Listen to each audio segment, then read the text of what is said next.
Hello, this is Yvonne from the Berks Rice Center and the Council on Chemical Abuse.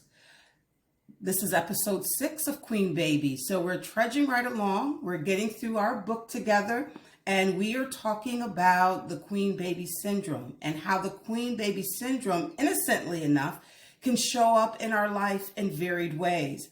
I'm looking at the book that outlines 10 different characteristics that we can have as part of our womanhood in an effort to satisfy, get our needs met in somehow, in some way, without first taking care of ourselves. And the book identifies 10 different characteristics. I want to say there could be more, but these are the ones that kind of come up in our day-to-day lives. Many of them I was able to identify with, and I'm sure as I talk about a couple of them, you will be able to identify them with as well. And they are our cloak. We take them on as a means of trying to find goodness for ourselves, within ourselves, without necessarily feeling balanced inside, without necessarily feeling that spiritual wellness inside.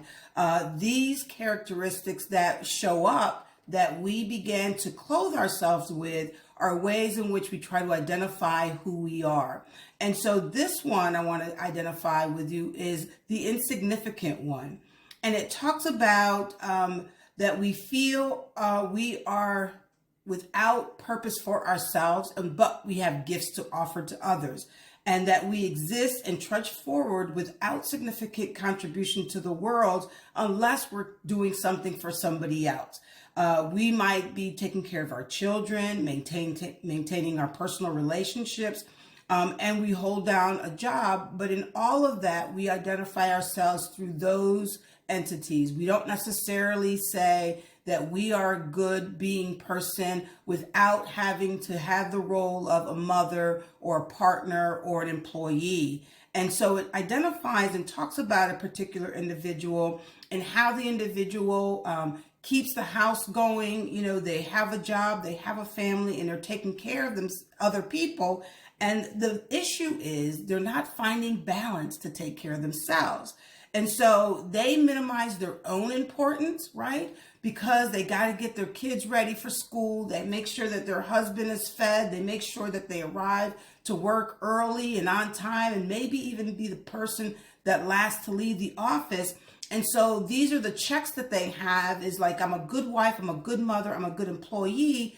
But if you take those entities away, if you're not that caregiver to those various entities, then how do you identify yourself? What's your purposeful existence without having to take care of other people and to do other things? And so what happens is, through that Queen Baby Syndrome, if we're not acknowledged being Mother of the Year or Wife of the Year or Employee of the Year, then we feel inept. We find that there is no satisfaction without having those labels.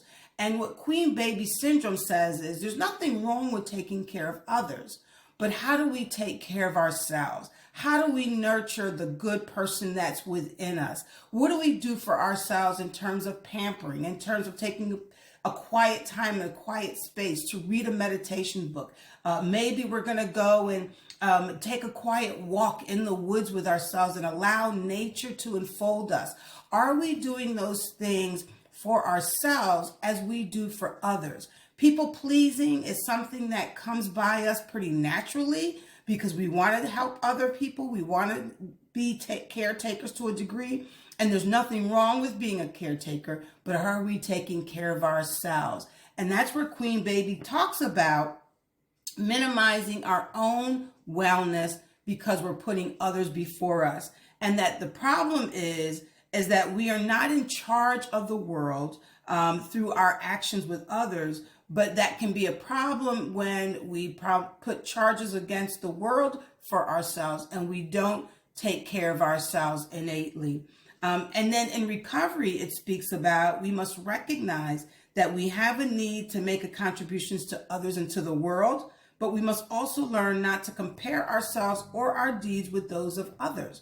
And so we don't get into this struggle of competing, of trying to be everything to everyone without being everything to ourselves first.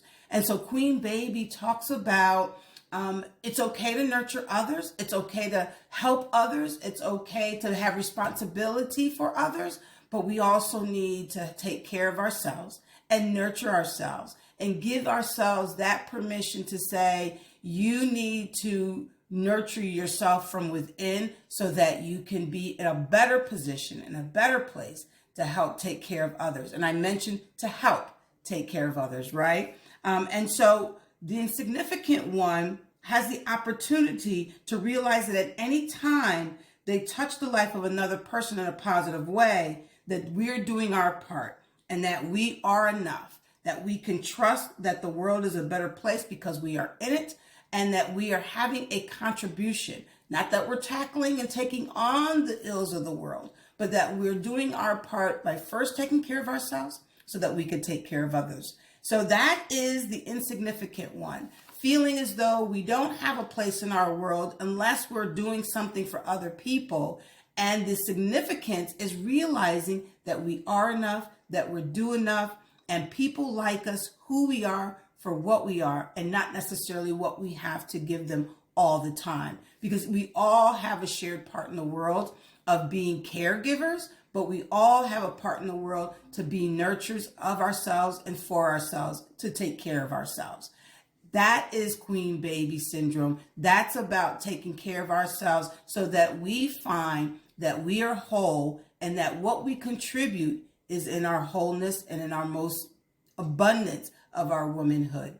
Stay tuned for more at a later time.